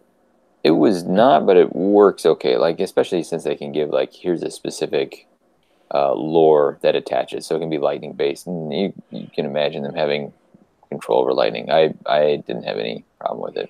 Works for me. I think it's great. Right on. And then your creatures of chaos is a lot of like the chimeras we talked about and the gargants, the cockatrices. You got to throw in your token chaos spawns in this book. Not necessarily bestial per se, but more than just token. If you're what? Yeah, go ahead. There's one of the great phrases specifically devoted to how cool it is to be a chaos spawn. Like that's the epitome of what you could try to be. Absolutely. The Gave spawn. Yeah. Actually, I'll tell you what. Let's hop into those just real quick. So, the Gave spawn. So, we had mentioned the Chaos God specific, and we don't need to spend too much time on these, but we talked about the Chaos God specific great phrase. But there are other ones out there, and so these great phrases are the equivalent of your storm hosts, Darkwalkers killing wanderers, which everyone can get behind. The All Herd, which is kind of your like the biggest, the most numerous, the most populous, but I think Paul would like to talk to you a little bit about Gabe Spawn. Yep. I thought they just typoed grave spawn for the longest time, but that's not. So the Gabe Spawn worship Morgor. So Morgor is from the world that was, and it talks about how he actually was from the world that was, and he's able to manifest himself several times. In the world that was, he was very much about, I'm going to destroy the wood elves because they're taking the woods and making them better, and I'm going to take the woods and I'm going to make them worse, right? I'm going to debase them. I'm going to, and it's, to me, it's the most direct descendant of the rest of this Battletome, where Morgor was about destroying the Wood Elf civilization. He wasn't about just going to go and beat it and winning it, etc. He was about taking something that was good and turning it into something that was bad. And that was reflected a lot in his rules, where if you were shooting at him with an arrow, his rules would allow him to turn the arrow into a fish or into an apple, right? Like, it specifically said that he... Or a fish apple. Exactly, a fish apple. Oddly enough, never an apple fish, though. Oh, just weird, Aaron. Why would you say that? It's weird, yeah. And so in the realms of chaos, in Age of Sigmar, Morgor is now a deity. He has not manifested himself within this realm, but the Gabe Spawn are a race, a devotion to Morgor himself. And it's about the warping, twisting, mutation aspect of chaos, which, if you look at the model itself from Morgor, it very much fits. It's about, it is the embodiment of anarchy within the model, right? And that's why the Chaos Spawn are so specific and glorified by this specific battalion, as it were.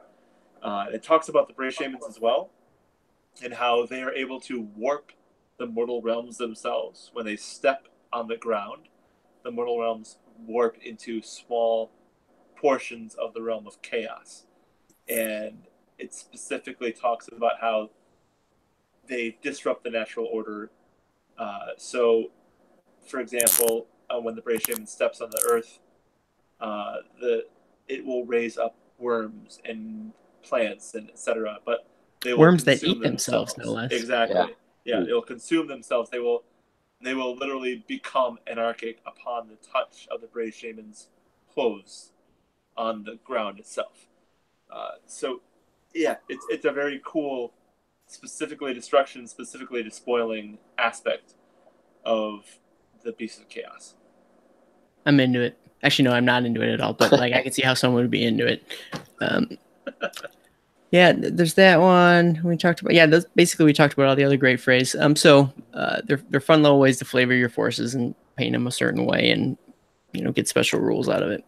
If you're into that sort of thing, if you play games, if you paint, or if you paint, really, or if you convert, things I'm very intimately familiar with. And I think that for the most part sums up the book. So does anybody else have any other interesting tidbits they want to talk about? And they better be interesting, so help me God. The artwork. I was really, really impressed with the artwork. I agree. They took a couple of classic pieces, but then even especially the little flavor art that was stuck in between the chapters. I thought that was amazing. I really like the God, like Davey mentioned them before, the God specific ones were like, I studied them a few times. Like, I went back to them and was really looking at it. It's a great reinventing or reimagining of what a Gore's head would look like. Yeah. Any other thoughts? I feel like normally we have interesting tidbits we want to chat about. Man, we did a very good job covering it. All right. Well, cool. That might be it. Because if there's nothing else we want to talk about, let's call it a day. Well, you want to give a final review? Thumbs up, thumbs down? Yeah, I mean, we don't really do reviews for Battletomes. Wish you would know if you did a Nighthawk Battletome review.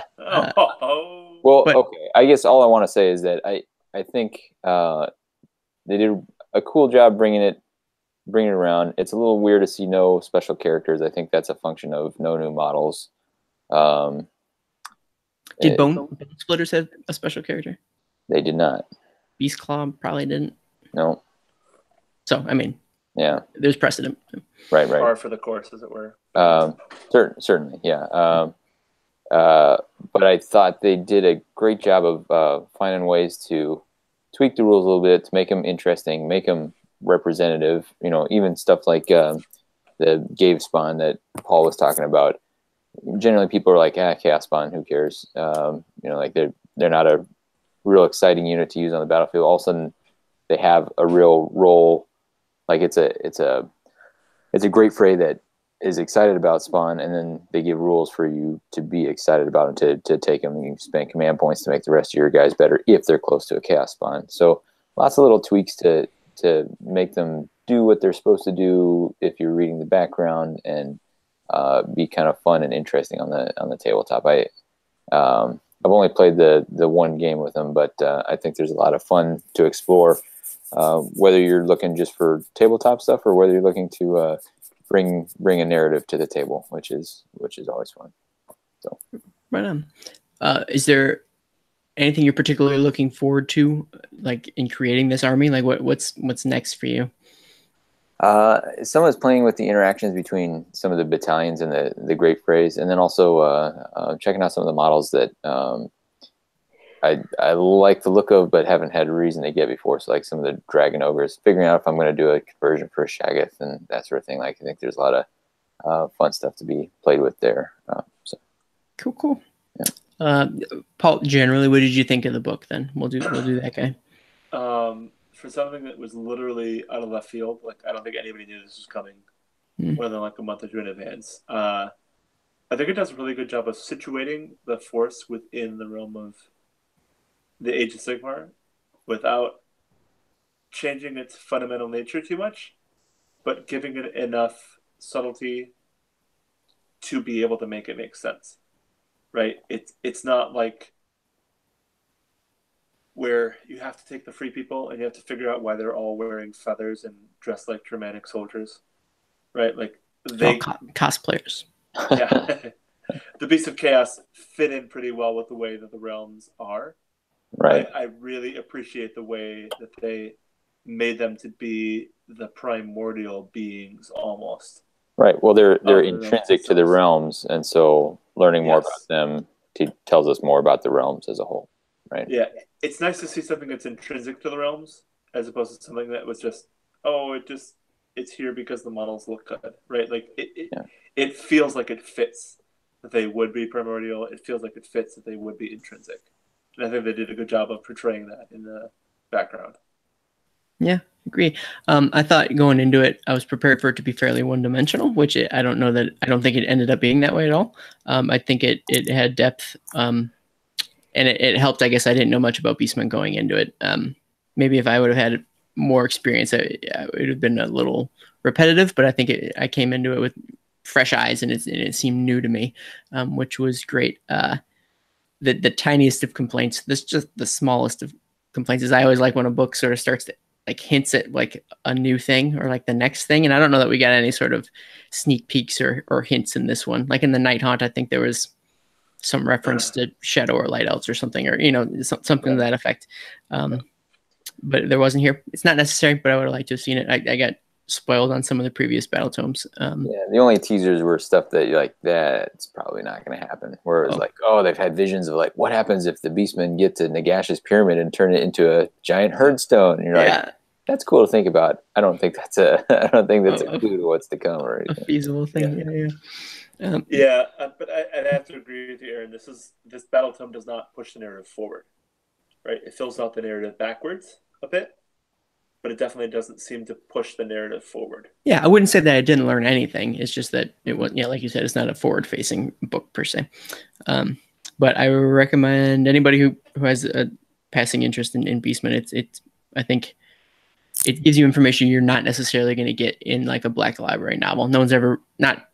I'm not gonna say never, but chances are you're not gonna get a lot of depth from those other books. So if you want it, you're gonna want to get it from here.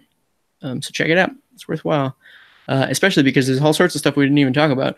We didn't talk about any of the different like items or traits or anything like that, which have sort of a lower spin depending on how you like them. We didn't talk about. I guess you sort of just alluded to like the Nagash thing, but like the Beastmen were affected by the Necroquake 2, So there's all sorts of other stories and, little breakout information in there that's fun to read. So I give it a spin. Anything else, gentlemen? No, I think we're good. Right on. Hey, guess what, everybody? It's time for our reforging. Like and subscribe to our YouTube channel. Comment below, and this will actually be a YouTube video, so that's awesome. Leave a review for us on iTunes. Follow us on Twitter at The Mortal Realms. Hey, Davey, where can they find you on Twitter? At red_Zeke. Hey, Aaron, where can they find you on Twitter? I was going to skip it. All right, you can find me at Dosaceos, DOSACEOS. And Paul, where can they find you? At PJ Shard. Awesome.